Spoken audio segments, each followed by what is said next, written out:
Good evening to all. Hello friends, कैसे हैं आप सभी। आप आई होप आप सभी अच्छे होंगे। मैं अभिषेक शर्मा आपका हार्दिक स्वागत करता हूं बाजीराव नर्सिंग एकेडमी के यूट्यूब चैनल पर। Today we are discussing about the future. Future क्या होता है, फ्यूचर क्यों जरूरी होता है, फ्यूचर के टाइप कौन कौन से होते हैं और किसका कितना अगर एब्जॉर्बेबल फ्यूचर होता है तो कितना उसका एब्जॉर्बेबल का टाइम होता है, वो सभी के बारे में अपन डिस्कस करने जा रहे हैं। तो फ्यूचर के बारे में अपन देखते हैं कि फ्यूचर क्या होता है। फ्यूचर एक ऐसा उपकरण या ऐसा थ्रेड होता है। फ्यूचर होता है वो एक ऐसा थ्रेड होता है जो कि आपकी वुंड को या फिर स्किन में जो ब्रेकडाउन हुआ है, या आपका कोई वुंड था या आपके स्किन में कोई ब्रेकडाउन था या उसकी टीयरिंग हुई है, तो सबसे पहला पर्पज होता है फ्यूचर का कि फ्यूचर का आपका जो पहला पर्पज होता है वो ये होता है कि इन दोनों जो फ्यूचर वुंड थे या आपके जो स्किन का जो वुंड था या स्किन के जो दो पार्ट थे, उन दोनों पार्ट्स को एक दूसरे के साथ में कनेक्ट करने का काम करता है। जब ये दोनों पार्ट एक दूसरे से कनेक्ट हो जाएंगे, माना ये यहाँ पर वुंड था और इस वुंड को दोनों साइड में दो वुंड थे, इन दोनों वुंड को एक फ्यूचर या थ्रेड से इनको एक दूसरे से बांध दिया जाता है या कनेक्ट कर दिया जाता है या नॉट लगा दी जाती है, जिससे कि कम से कम उसका ब्लीडिंग हो और जल्दी से जल्दी वो घाव या वुंड है उसका कनेक्शन, उसमें ब्लड सप्लाई प्रॉपर तरीके से हो और वो जल्दी से जल्दी उसकी रिकवरी हो जाए, या जल्दी से जल्दी वो आपका वुंड है या फ्यूचर था वो, या आपके जो वुंड था या आपका जो घाव था वो जल्दी से जल्दी हील हो सके। तो उसके लिए एक थ्रेड यूज किया जाता है और उस थ्रेड को फ्यूचर कहा जाता है। अब जो फ्यूचर होता है उसमें आपकी जो निडल्स भी यूज की जाती है, ये आपकी निडल्स हो गई और यहाँ से एक ये थ्रेड टाइप में ये, और ये थ्रेड होता है ये आपकी निडल्स होती है। अब निडल्स होती है वो भी आपकी कटिंग हो सकती है, नॉन कटिंग हो सकती है, ट्रोमेटिक हो सकती है, नॉन ट्रोमेटिक हो सकती है, या फिर आपकी राउंड हो सकती है या स्ट्रेट हो सकती है। अब जो निडल्स इसमें यूज करते हैं वो या तो आपकी स्ट्रेट निडल हो सकती है या आपकी कर्व निडल हो सकती है। स्ट्रेट और कर्व निडल यूज करते हैं कटिंग और non cutting, cutting and non cutting हो सकती है, या आपकी हो सकती है ट्रोमेटिक और एट्रोमेटिक। ट्रोमेटिक हो सकती है, एट्रोमेटिक निडल्स हो सकती है। अब ये देखिए आपका नॉन, अब दो टाइप के फ्यूचर होते हैं। दो टाइप के फ्यूचर में जो पहला फ्यूचर का टाइप आता है और जो पहला फ्यूचर का टाइप होता है उस फ्यूचर के टाइप को कहते हैं नॉन एब्जॉर्बेबल फ्यूचर। और नॉन एब्जॉर्बेबल आपका जो फ्यूचर होता है वो दो टाइप का होता है। एक इसमें मोनोफिलामेंट होगा, और मोनोफिलामेंट होता है वो एक ही प्रकार के थ्रेड से मिलकर के बना हुआ होता है, उसे मोनोफिलामेंट के नाम से जाना जाता है। जबकि मल्टीफिलामेंट, और मल्टीफिलामेंट को आपका ब्रेडेड के नाम से जानते हैं। ब्रेडेड का मतलब होता है कि दो या दो से, या मल्टीफिलामेंट का मतलब होता है कि दो या दो से अधिक से मिलकर के अगर कोई फ्यूचर बना हुआ होता है तो उसे मल्टीफिलामेंट के नाम से जाना जाता है। तो फर्स्ट आता है इसमें monofilament, monofilament and second one is multifilament. Multifilament का मतलब होता है कि दो या दो से अधिक आपके फ्यूचर से मिलकर बना हुआ होता है, फ्यूचर फ्रैगमेंट से मिलकर बना होता है। दो या दो से अधिक, तो उसे मल्टीफिलामेंट के नाम से जाना जाता है। अब मल्टीफिलामेंट और मोनोफिलामेंट में जो एग्जाम्पल होते हैं वो आता है आपका नाइलॉन हो गया, नाइलॉन हो गया। दूसरे नंबर पे आता है आपका प्रोलीन हो गया। तीसरे नंबर पे आता है आपका पीवीडीएफ एंड चौथे नंबर पे आता है आपका स्टेनलेस स्टील। स्टेनलेस स्टील का मतलब होता है कि मजबूती सबसे ज्यादा, तो स्टेनलेस स्टील अपनाओ। तो उसी तरीके से अगर स्टेनलेस होता है, स्टेनलेस स्टील, तो उसका मतलब होता है, स्टेनलेस स्टील का मतलब होता है कि मजबूत होगा और मजबूत होगा तो नॉन एब्जॉर्बेबल होगा, जो कि कभी आपका एब्जॉर्ब नहीं होता है। ये माना आपका वुंड था, और वुंड को कनेक्ट करने के लिए या उसकी हीलिंग करवाने के लिए या ब्लीडिंग को रोकने के लिए आपने नॉन एब्जॉर्बेबल सूचर यूज किया है, तो नॉन एब्जॉर्बेबल सूचर होगा।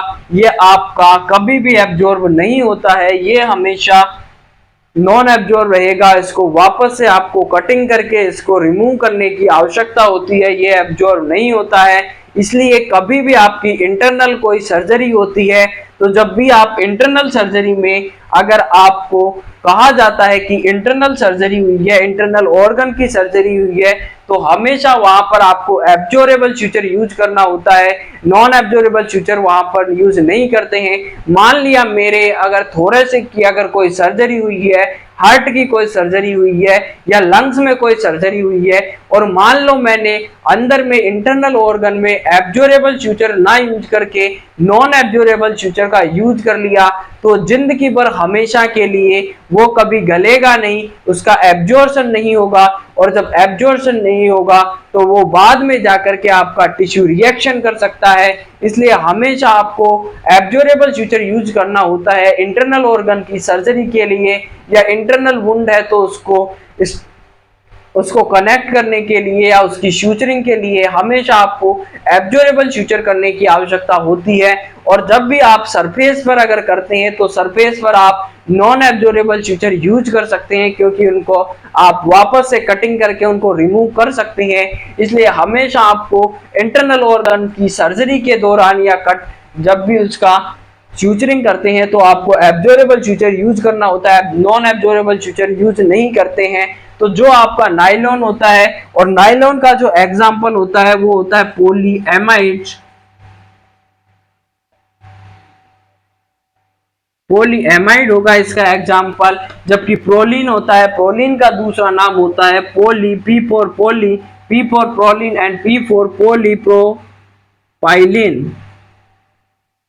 पॉलीप्रोपाइलिन, पीवीडीएफ, और पीवीडीएफ का फुल नेम होता है पॉली विनाइल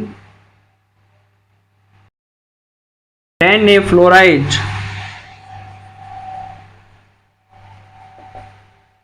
अब देखिए जो आपका नॉन एब्जॉर्बेबल सूचर होता है, नॉन एब्जॉर्बेबल सूचर में मल्टीफिलामेंट और मोनोफिलामेंट आते हैं। मोनोफिलामेंट में होता है नायलॉन, नायलॉन होता है वो पॉलीएमाइड को बना हुआ होता है, सिंगल एक ही फिलामेंट से मिलकर बना हुआ होगा। प्रोलीन होता है उसे पॉलीप्रोपाइलिन के नाम से भी जाना जाता है। पीवीडीएफ होता है जिसका पूरा नाम होता है poly vinyl denefluoride and stainless steel. ये आपके नॉन एब्जॉर्बेबल के उदाहरण है। नॉन एब्जॉर्बेबल में भी आपका मोनोफिलामेंट्स के एग्जांपल है। जबकि मैं बात करूं मल्टीफिलामेंट, तो मल्टीफिलामेंट का जो एग्जांपल होते हैं मल्टीफिलामेंट के, वो आपका पॉलीएस्टर हो गया, पॉलीएस्टर होगा, और मल्टीफिलामेंट को ही ब्रेडेड के नाम से भी जाना जाता है, जिसमें कि multiple layer of the fragments पाई जाती है। तो पॉलीएस्टर होगा, और पॉलीएस्टर होता है ये आपका आर्टिफिशियल होता है। जबकि आपका दूसरे नंबर पे आता है सिल्क, और सिल्क होता है वो नेचुरल होता है। सिल्क होगा वो आपका नेचुरल सूचर होता है, नेचुरल होगा, नॉन एब्जॉर्बेबल होगा, और जो इसका एग्जाम्पल है वो मरसिल्क हुआ। मरसिल्क जो कि मोस्ट फेवरेबल या मोस्ट कॉमन एग्जांपल आता है सिल्क का, मरसिल्क हुआ। और दूसरे नंबर पे आता है आपका एथिलोन, जो भी आपका मल्टीफिलामेंट का नॉन एब्जॉर्बेबल सूचर होता है। तो ये आपके नॉन एब्जॉर्बेबल सूचर हो गए। तो नॉन एब्जॉर्बेबल में आपने पढ़ लिया है कि दो टाइप के होते हैं, मल्टीफिलामेंट पहला, और एक होता है मोनोफिलामेंट और दूसरा होता है मल्टीफिलामेंट। मोनोफिलामेंट में आपने पढ़ा है कि प्रोलीन हुआ, नायलॉन हुआ, स्टेनलेस स्टील हुआ एंड पीवीडीएफ हुआ। प्रोलीन को कहा जाता है पॉलीएमाइड, जबकि नायलॉन होता है वो होता है आपका पॉलीएमाइड, जबकि प्रोलीन होता है वो पॉलीप्रोपाइलिन के नाम से जाना जाता है, स्टेनलेस स्टील। एंड पीवीडीएफ का नाम होता है पूरा, और पीवीडीएफ को कहा जाता है आपका पॉलीविनाइल डेनेफ्लोराइड। अब अपन नेक्स्ट टॉपिक पे चलते हैं, और जो दूसरा नंबर आता है, दूसरे नंबर पे आएगा वो होगा आपका एब्जॉर्बेबल सूचर। एब्जॉर्बेबल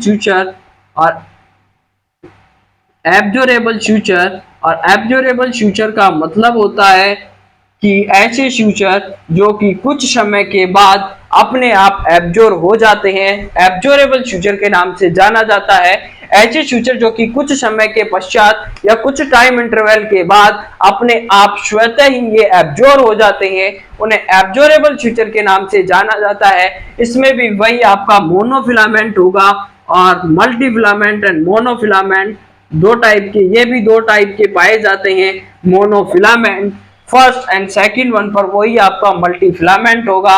अब मोनोफिलामेंट होता है, मोनोफिलामेंट में आता है आपका कैटगैट, कटगैट, और कटगैट होता है वो आपका क्या होता है, ये आपका नेचुरल होता है। और नेचुरल में आपको ये इंटेस्टाइनल शिप, जो शिप की इंटेस्टाइन होती है, इंटेस्टाइनल शिप से, यानी कि जो शिप की इंटेस्टाइन होती है या भेड़ की जो इंटेस्टाइन या आंत होती है, उस आंत की जो म्यूकोजा लेयर होती है उससे बनाया जाता है। तो कटगट फ्यूचर होता है वो नेचुरल होता है, शिप की इंटेस्टाइन से लिया जाता है और इसलिए वो आपका नेचुरल होता है। इसमें टू टाइप के होता है, एक होता है वो प्लेन होता है, फर्स्ट वन पे आता है क्रोमिक, क्रोमिक कैटगैट, और क्रोमिक कैटगैट का जो एब्जॉर्बेबल टाइम होता है वो 10 से लेकर के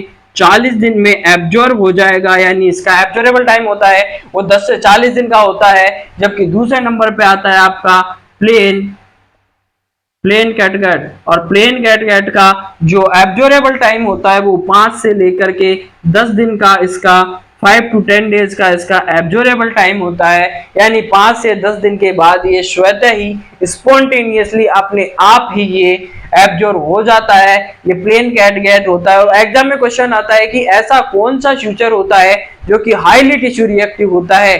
तो हाईली टिश्यू रिएक्टिव ये इसलिए होता है प्लेन कैटगैट, और प्लेन कैटगैट को ही आपका हाईली टिश्यू रिएक्टिव जो आपका फ्यूचर होता है वो आपका कैटगैट होता है, और वो प्लेन कैटगैट होता है। ये आपका प्लेन होता है इसलिए सबसे ज्यादा टिश्यू में रिएक्शन करता है, क्योंकि ये आपका फॉरेन पार्टिकल होता है और एक पर्सन से या आपकी सिप या इंटेस्टाइन से लिया जाता है, सिप के इंटेस्टाइन से, तो वो उसमें सबसे ज्यादा संभावना होती है कि आपका प्लेन कैटगैट होगा, वो सबसे ज्यादा टिश्यू में जाकर के रिएक्शन करवा सकता है। अब ये इसमें प्लेन कैटगैट, और प्लेन कैटगैट में आता है आपका मोनोक्राइल,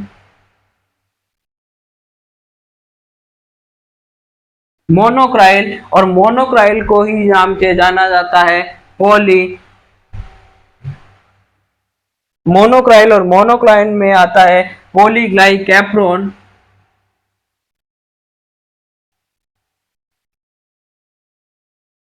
मोनोक्राइल, और मोनोक्राइल में आता है आपका पॉलीग्लाइकैप्रोन, और पॉलीग्लाइकैप्रोन होता है इसका जो एब्जॉर्बेबल टाइम होता है वो 15 से लेकर के 30 दिन का होता है। जबकि दूसरे नंबर पे आता है आपका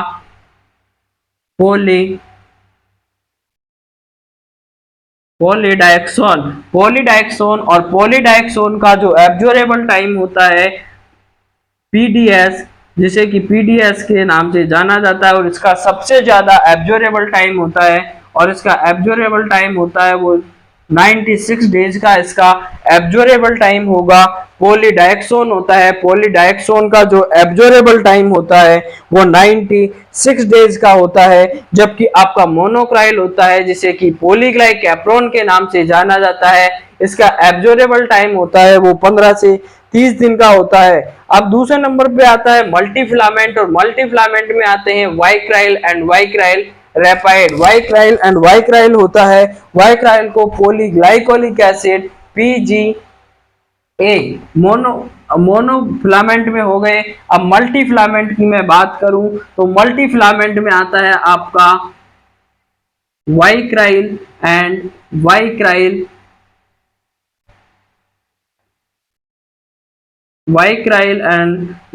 रैपाइड। अब वाइक्राइल को कहा जाता है आपका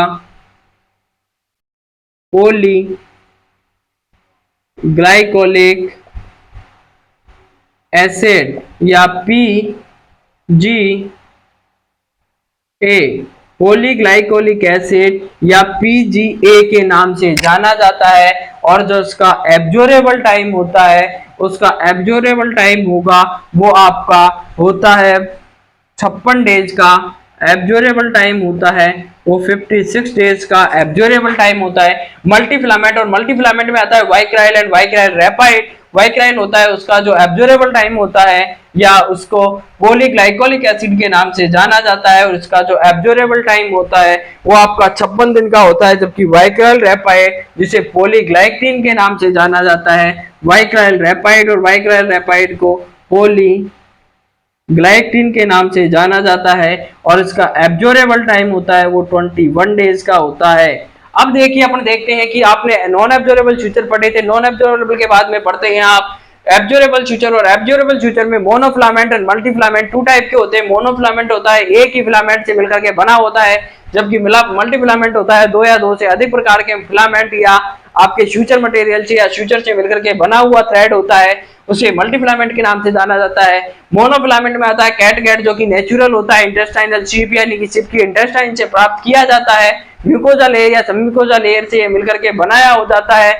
जबकि आपके क्रोमिक कैटगैट होगा, इसमें प्लेन कैटगैट होगा। क्रोमिक कैटगैट का जो एब्जॉर्बेबल टाइम होता है 10 से 40 दिन का होता है, जबकि आपका प्लेन कैटगैट होता है इसका 5 से 10 दिन का एब्जॉर्बेबल टाइम होता है, और ये हाईली टिश्यू रिएक्टिव होता है क्योंकि प्लेन है और इंटेस्टाइन से मिलकर बनाया होता है सिप्ची, तो उसकी वजह से ये हाईली टिश्यू रिएक्टिव होता है, 5 से 10 दिन में एब्जॉर्ब हो जाता है। उसके बाद में आता है मोनोक्राइल एंड पॉलीडाइक्सोन। मोनोक्राइल और मोनोक्राइल को ही कहा जाता है आपका पॉलीग्लाइकैप्रोन। पॉलीग्लाइकैप्रोन जिसका कि एब्जॉर्बेबल टाइम 15 से 30 दिन का होता है, जबकि पॉलीडाइक्सोन और पॉलीडाइक्सोन का जो एब्जॉर्बेबल टाइम होता है 96 दिन का एब्जॉर्बेबल टाइम होगा।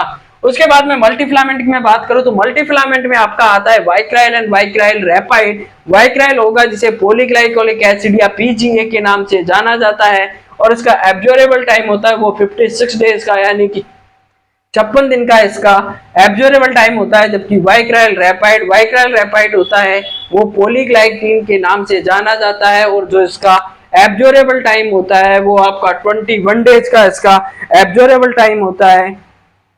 अब मैं ये फ्यूचरिंग कर दी आपने, फ्यूचर के टाइप पढ़ लिए। फ्यूचरिंग के बाद में जब आपने फ्यूचरिंग कर दी, तो जब आपने फ्यूचरिंग करी है तो फ्यूचर के रिमूवल का भी टाइम आपको पता होना चाहिए कि कौन सा फ्यूचर आपको कब रिमूवल करना है, और आपको रिमूवल करने की आवश्यकता पड़ती है वो केवल और केवल नॉन एब्जॉर्बेबल फ्यूचर को ही रिमूव करने की आवश्यकता होती है, जो कि आपके एब्जॉर्ब नहीं होते हैं। एब्जॉर्बेबल फ्यूचर होता है उसको रिमूव करने की आवश्यकता नहीं है, वो अपने आप स्वयं से भी आपका एब्जॉर्ब हो जाते हैं। तो आपका जो टाइप्स की मैं बात करूं तो अब टाइप में आता है कि आपका फ्यूचर रिमूवल के टाइम की बात करूं, removal time of future, future का कौन सा फ्यूचर है यानी कि कहां पर वो फ्यूचर लगा है उसके अनुसार ही उसका टाइम का पता किया जाता है कि वो कितने दिन बाद उसको फ्यूचर को रिमूवल करना है। तो माना जितना हेड के पास होगा उतना जितना सेंटर पार्ट में होता है उसकी हीलिंग होती है वो उतनी फास्ट होती है, इसलिए वो सबसे जल्दी आपका हीलिंग हो जाती है। और जितना जल्दी हील होता है आपको फ्यूचर को रिमूव कर देना होता है। तो जितना आपका सेंटर बॉडी के पास होता है और उसकी हीलिंग होती है उतनी ज्यादा होती है, तो उसका रिमूवल का टाइम होगा वो आपका कम होता है। लेकिन जैसे जैसे आपकी बॉडी से दूर होता है, सेंट्रल बॉडी पार्ट से दूर चला जाएगा, हार्ट से दूर चला जाता है, तो उसमें आपकी ब्लड सप्लाई होती है वो कम हो जाती है। और ब्लड सप्लाई, और जब आपकी ब्लड सप्लाई होगी वो कम होती जाती है पेरीफेरी पार्ट में, तो वहां का जो रिमूवल का टाइम होता है वो बढ़ जाता है, क्योंकि हीलिंग होती है और डिस्टर्ब हो जाती है, हीलिंग की कमी होती है, सर्कुलेशन कम होता है, तो उससे आपका रिमूवल का टाइम होगा वो ज्यादा होगा। अगर आपको फेस एंड स्काल्प के फ्यूचर की रिमूविंग करनी है तो ये आपकी कर सकते हैं 3 to 5 डेज, 3 से 5 दिन में इसकी फ्यूचर रिमूवल कर सकते हैं। अगर आपको एब्डोमेन के फ्यूचर को रिमूव करना है, एब्डोमेन के फ्यूचर को, तो ये आपका 7 से 10 दिन में उसको रिमूव कर सकते हैं। जबकि मैं बात करूं आपको लोअर लिम्ब, लोअर लिम्ब या लेग्स में अगर कोई वुंड है तो उसका जो सूचर रिमूवल का टाइम होता है वो 10 से लेकर के 14 दिन पर उसका रिमूवल किया जाता है। अब देखिए कि रिमूवल टाइम क्या होगा सूचर का, कि फेस होगा, स्काल्प होगा, वहां पर प्रॉपर ब्लड सप्लाई होती है, इनिशियल सप्लाई होता है, तो हीलिंग का जो दर होती है, हीलिंग की जो रेट होती है वो होती है आपकी ज्यादा होती है, तो रिमूवल टाइम होगा वो कम होगा। और उसके बाद में एब्डोमेन की बात करूं तो 7 से 10 दिन में आपके एब्डोमिनल सूचर को रिमूव किया जाता है, और जो लोअर लिम्ब में होते हैं उनको 10 से 14 दिन में वो आपको सूचर रिमूवल कर देना होता है। तो ये आपने सूचर पढ़ लिया है, सूचर के टाइप पढ़ लिए, सूचर क्यों जरूरी है, सूचर का क्या कॉम्प्लिकेशन हो सकती है। अब देखिए एक छोटा सा टॉपिक और डील कर लेते हैं, और उस टॉपिक का नाम है कि आपने जो सूचर लगाए थे और वहां से अगर आपका सूचर है, वुंड था। अब वुंड की बात कर लूं तो वुंड होता है, वुंड एक ऐसा वुंड का मतलब होता है कि जो आपकी स्किन की जो कंटिन्यूटी थी वो ब्रेक डाउन हो जाती है।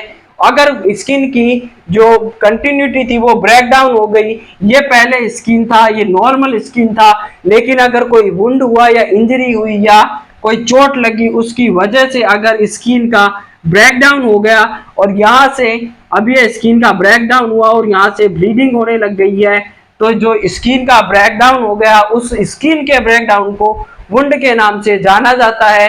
तो वुंड होगा, और जब भी अपन वुंड की सर्जरी करते हैं, वुंड का सर्जिकल इंसिजन लगा करके वुंड को क्लोज किया जाता है, तो उसकी दो कॉम्प्लिकेशन हो सकती है। और जो फर्स्ट कॉम्प्लिकेशन होती है वुंड की वो होती है आपकी वुंड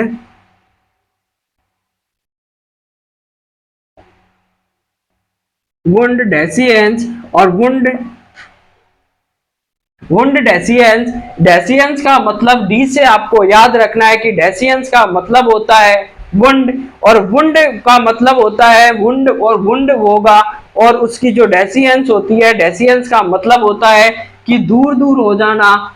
जो आपके दो आपने जो सूचर यूज किया था और जहां पर आपने ये, अब इसका मीनिंग देखिए, वुंड डेसिएंस का मतलब होता है वुंड डेसिएंस या आपके दो पार्ट थे, दो पार्ट को आपने क्या किया था, सूचरिंग करी थी, और पहले ये दो पार्ट दूर दूर थे, दूर दूर होने के बाद आपने इनको सूचर करके इन दोनों को पास पास यहाँ पर कनेक्ट कर दिया था। लेकिन कुछ समय बाद क्या हुआ कि इन वुंड में डेसिएंस हो गया, यानी कि जो सूचर थे वो आपके एब्डोमिनल प्रेशर की वजह से अब दूर दूर हो गए हैं। यानी कि जो वुंड था अब पहले कुछ इस टाइप का था, और अब थोड़े दिनों बाद 6 से 8 दिन बाद ये क्या होगा, वुंड डेसिएंस हो जाएगा, जिसमें आपने क्लोजर किया था वुंड। अगर वो वुंड दूर दूर हो जाते हैं, उसके किनारे हैं वो एक दूसरे से दूर दूर हो जाते हैं, तो उसे वुंड डेसिएंस के नाम से जाना जाता है। तो डी से आपको याद रखना है कि दूर दूर हो जाते हैं तो वुंड डेसिएंस कहलाएगा। जबकि दूसरे नंबर पे इसकी कॉम्प्लिकेशंस आती है वुंड के, और वो आती है आपकी कि ई विश्लेषण, ई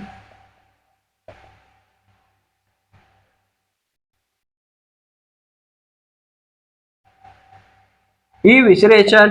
और ई विश्लेषण का मतलब होता है E for E and E for exit, exit हो जाना।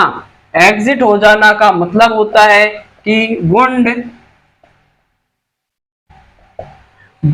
अब आपका वुंड इविस्ट्रेशन का मतलब होगा, वुंड इविस्ट्रेशन का मतलब होता है E for evisceration, E for exit. Exit का मतलब होगा कि कोई भी आपने, जैसे मान लो कि मैंने यहाँ पर आपका एब्डोमिनल में कोई इंसिजन या चीरा लगाया था, और उस चीरे को या इंसिजन को आपने क्लोज किया है सूचर की मदद से, लेकिन कुछ समय बाद सूचर थे वो दूर दूर हो गए, और दूर दूर होने के बाद अगर उसमें से कोई भी इंटरनल ऑर्गन बाहर निकल के आ जाता है, तो उस बाहर निकले हुए ऑर्गन को कहा जाता है आपका ई विश्लेषण। ये यहाँ पर मैंने सूचरिंग करी थी, अब ये सूचरिंग यहाँ से हट गई है, और हटे हुए में से जैसे एब्डोमिनल था, तो एब्डोमिनल में से अगर ये इंटेस्टाइन इस सूचर के या वुंड से निकल करके बाहर एग्जिट हो जाती है या बाहर निकल आती है, तो उसको कहा जाता है ई विश्लेषण। जबकि अगर वुंड था वो उसके दोनों किनारे थे।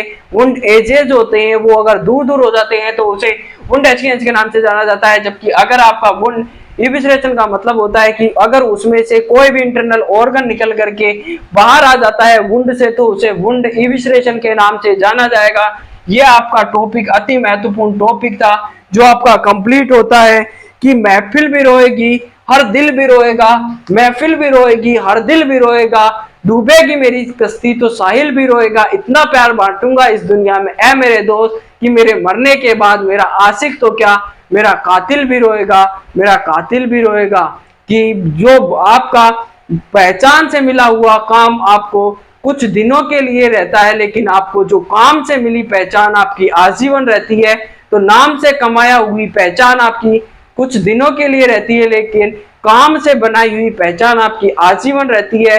इसलिए खुद को अपने आप को इस तरह से डेवलप करिए कि आप उस पहचान को बना सके। कि देखना कि सफलता आपका परिचय दुनिया से करवाती है लेकिन असफलता दुनिया का परिचय होगा वो आपसे करवा देगी।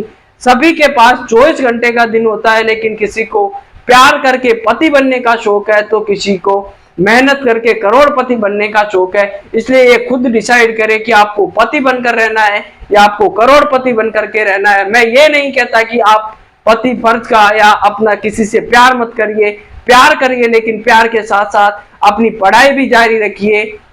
इसी के साथ आज के लिए इतना ही, मिलते हैं नए टॉपिक में नए वीडियो के साथ। तब तक के लिए धन्यवाद। अगर आपको चैनल पसंद आया हो तो इसे लाइक शेयर एंड सब्सक्राइब जरूर करें, ज्यादा से ज्यादा तक शेयर करें ताकि इस क्लास का लाभ सभी बच्चों को मिल सके। आज के लिए धन्यवाद, थैंक यू, जय हिंद, जय भारत।